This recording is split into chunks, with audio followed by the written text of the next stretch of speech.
Alright, welcome to section 1.8, New Functions from Old. So as the name suggests, this section is all about creating new functions by composing, stretching, and shifting functions that we already know.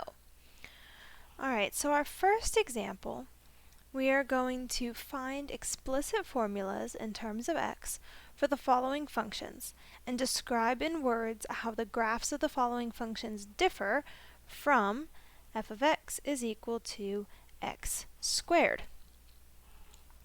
Alright, so part A gives us g of x is equal to f of x plus 1. Alright, so whatever we put inside here, alright, we need to replace where the x was. So we have x squared now being replaced by x plus 1. So we'll end up with x plus 1 squared. Alright, and how is this different from just x squared? Well, we did an inside shift. So that's when we add or subtract something inside, I'm going to say, of the function. Inside being this squared term here. Alright. And so it's a little bit tricky. When we're doing it on the inside, it's the opposite of what you might think. So in this case, when we are adding one, we're actually moving to the left by 1 unit. Alright, and that's how we differ from our original f of x is equal to x squared function. Alright, let's look at part B. We have h of x is equal to f of x minus 3.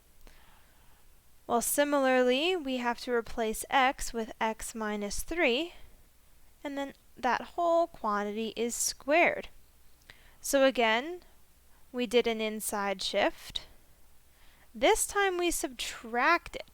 So if we added the first time and it meant we moved to the left, in this case we are moving to the right.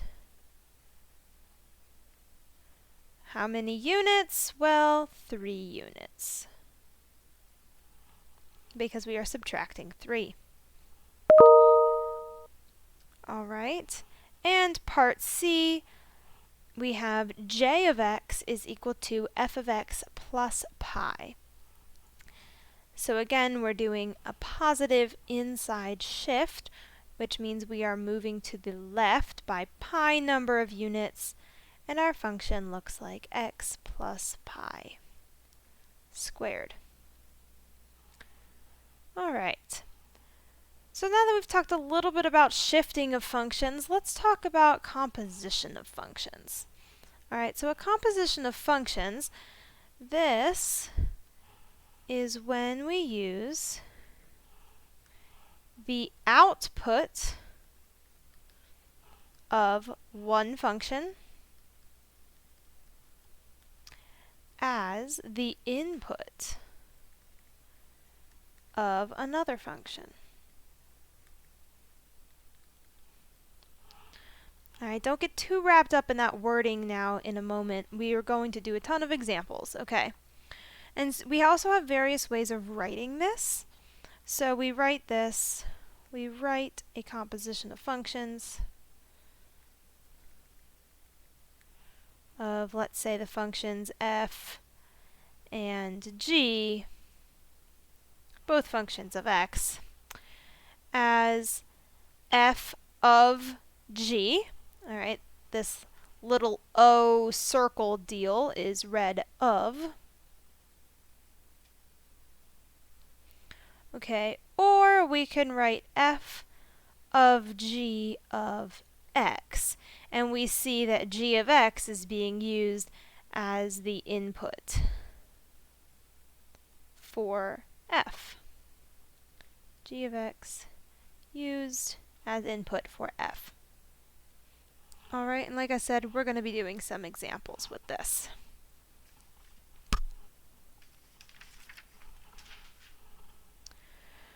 So, example 2 is given the values of f and g in the chart below. Find the following.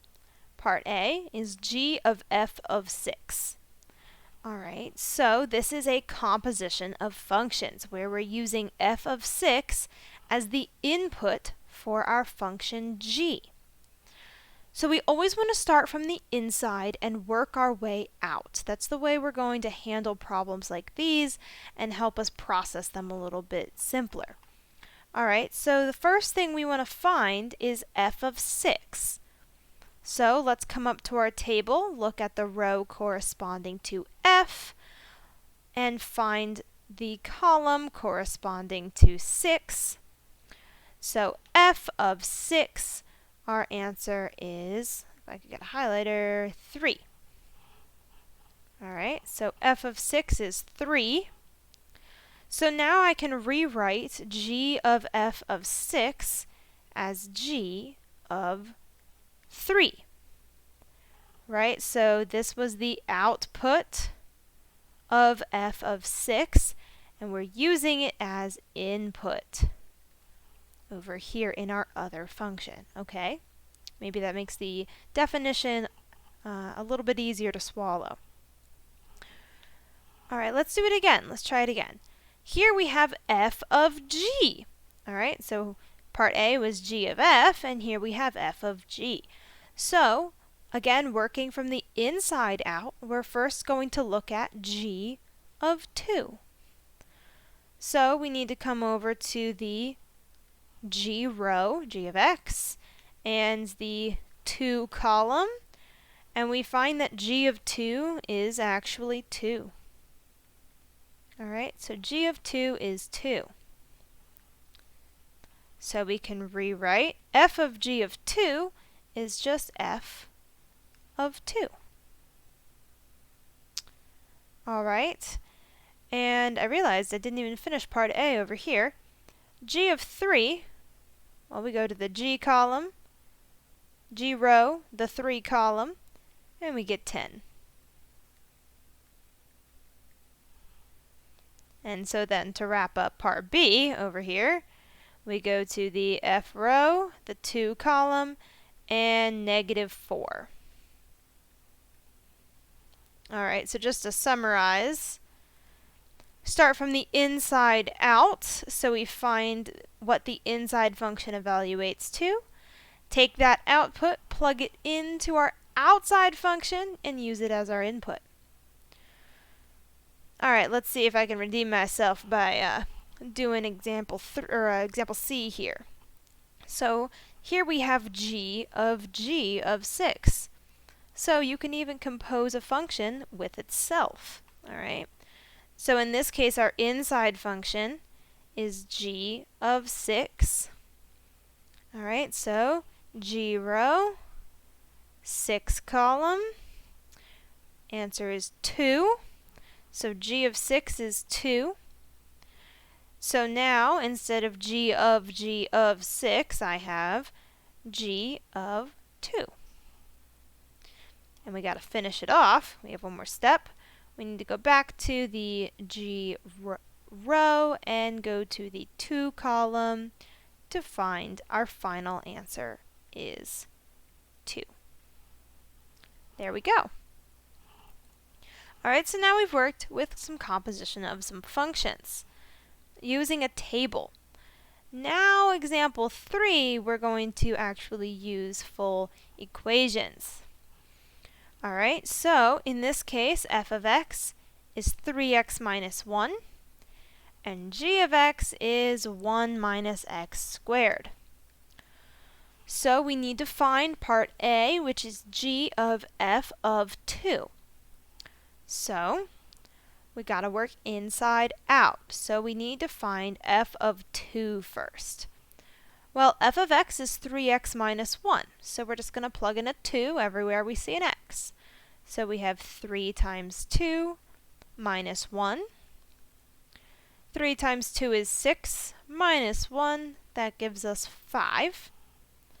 All right, so now instead of g of f of 2, we have g of 5.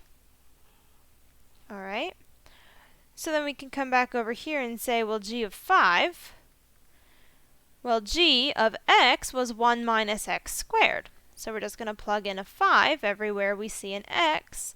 So we get 1 minus 5 squared. Well, 5 squared is 25. So 1 minus 25, well, that's negative 24. All right.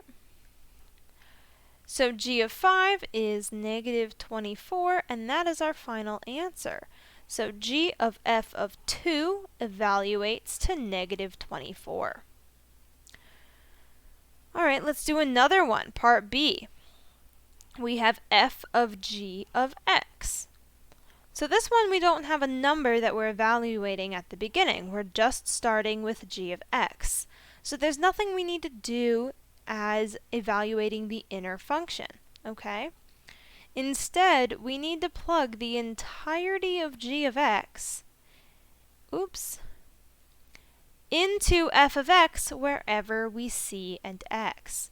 Alright, so right in there. So f of g of x, it's going to be 3 times what we have for g of x. So 1 minus x squared, and then the minus 1 that comes with the f of x function. All right. Maybe pause the video for a moment, make sure we understand how we got the g of x inside the f of x. And if we want to simplify, we can go ahead and distribute in 3. So we have 3 minus 3x squared minus 1. We end up with 2 minus 3x squared as our final answer. And we have an x in our answer because we didn't have a number we were evaluating at the beginning, okay? So we're left with an x in our answer. And part C, we have f of x. Okay, so again, this is a function composed with itself. So we have f of x is 3x minus 1. So again, we're going to plug that into another 3x minus 1 everywhere we see an x. So 3 times x, but instead of x, it will be 3x minus 1, and then the minus 1 that comes with the outside f function. Okay?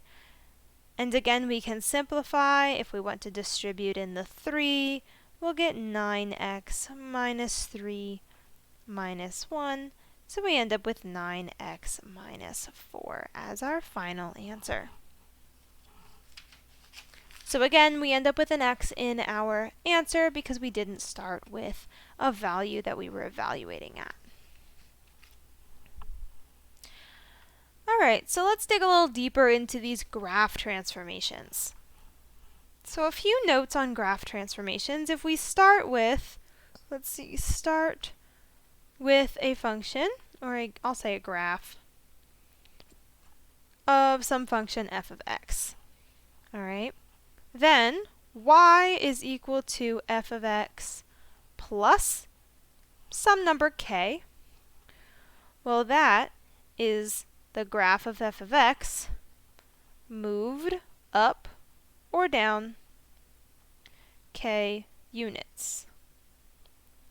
So up would be positive k, and down would be negative k. All right, then we have y is equal to f of x plus k. So this is our inside shift. So the first one was our outside shift. Now this one is the inside shift. And this is the original function moved left or right k units. This was the one that was a little bit backwards, right? Left is when it's positive, and right is when it's negative. Okay. Then we also have what we call reflections. So if we have y is equal to negative f of x, so when the negative is on the outside of the function, this is the original function reflected over the x-axis. And then finally, if we have the negative applied inside of our function, this is the original function reflected over the y-axis.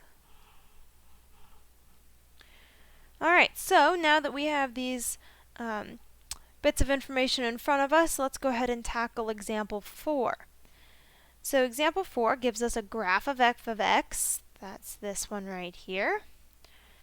So that is our original function that we're starting with.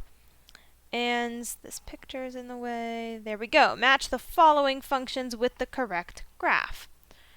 So we have 6 different functions here and 6 different graphs. We need to determine which one goes to which based on the proper transformations. Alright, so let's start with problem A. We have f of x with an outside shift of +1. So an outside shift moves it up or down. Okay, and here k is +1, so that means we are moving up 1. So I'm going to zoom out a little bit more. If this is our original function, moving up 1 should look something like this, right? So graph number 3 looks to be the best fit for function A, right? So I'm going to put 3 here. Alright, let's look at function B. We have f of x minus 1 as an inside shift plus 3. Alright, so x minus 1, that's an inside shift, and minus moves us to the right. Then we need to go up 3. So we need to go to the right 1 and then up 3 and replicate our graph again, which would look something like this. And so that appears to be graph 5. Alright, is our best fit for part B. For part C, we have an inside shift of -2, which means we're going to the right 2. Alright, we don't move up or down, so we're going to stay along the x-axis and move to the right 2. So that's graph number 1. Part D, we have an inside shift of +2 and an outside shift of -3. So an inside shift of +2 moves us to the left 2, and then an outside shift of -3 moves us down 3. So we need to go left 2 and down 3, and that's going to give us our 6th graph over here. Alright, so we have VI, it's our 6th graph. For part E, we have f of x minus 1. So just moved down 1, that's going to be our 4th graph. And our last one is f of x plus 2. So that is an inside shift of +2, which moves us to the left 2, and that is our 2nd graph. Alright. We're going to do something similar again, but without graphs. And so example 5 is describe the shifts and reflections that are applied to f of x in the correct order to obtain a graph of the following. So in this case, they want us to put it in words, what is happening as far as all of the shifts. Alright, so part A, we have y is equal to f of x minus 4. So this is an inside shift of -4. So this tells us that the original graph of f of x is moved to the right 4 units. So if we take our original graph of f of x, move it to the right 4 units, we will get f of x minus 4. For part B, we have an inside shift of +2. So if we take the original function f of x and we moved to the left by 2 units, we would have our function y is equal to f of x plus 2. Now how about part C? We have y is equal to f of negative x. So we have an inside negative. Alright, so we are reflecting. So this is f of x reflected across which axis? This is over the y-axis.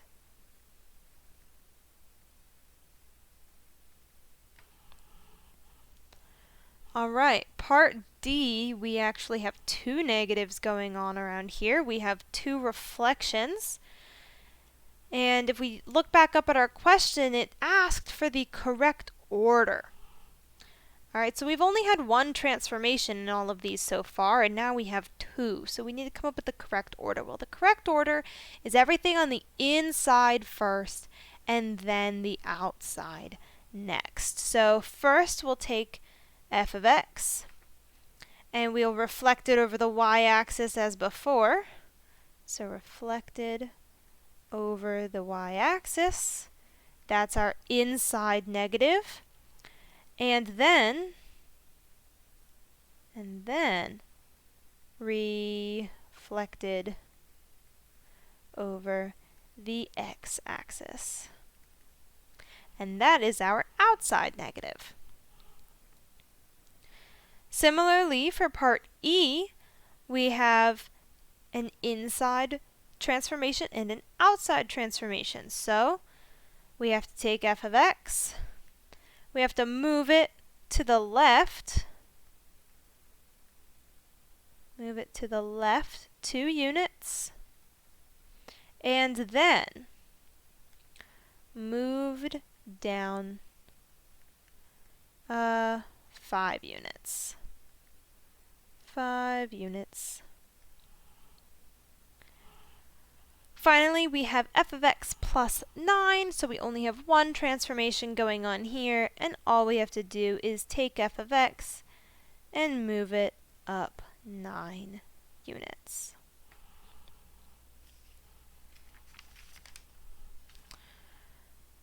Alright, and today's a short one. We only have 1 more example left. It's a little bit of a word problem here. So in this case, we have the height h in feet of water in a cylindrical tank is given by this function h of t is equal to 0.25 times t, where t is the time in hours. The volume of the water in the tank when the height is h feet is v of h is equal to 25 times pi times h cubic feet. The question asks us to find a formula for v is equal to f of t, which is the volume of water in the tank after t hours. Alright, so it's asking us to find volume as a function of time. So asking us to find volume as a function of time t. Currently, we have volume as a function of height. Alright, so I'm going to keep writing this out. Currently, we have volume as a function of height. So we have volume as a function of height, and then we are given a function of height, which is a function of t.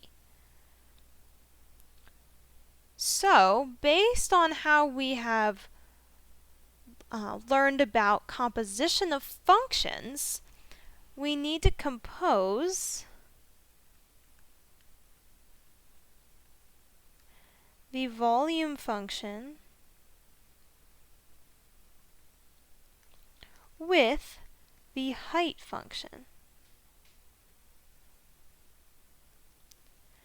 And this will give us a volume function of time. So we need volume composed with the height function. So v of h of t. All right. So v of h is 25 times pi times h. And instead of h, we're going to be plugging in the function for height, which is 0.25 t. So we have 25 times pi times h, which is 0.25 times t. And we can clean this up a little bit if we want. We'll rewrite this as volume as a function of time is going to be, I have multiplied 25 by 0.25 and we get 6.25 times pi times t, and there is our volume as a function of time. And that is exactly what the problem was asking for us to find. And so that wraps up chapter 1.8. Please remember to take the comprehension quiz, and I'll see you in the next lecture.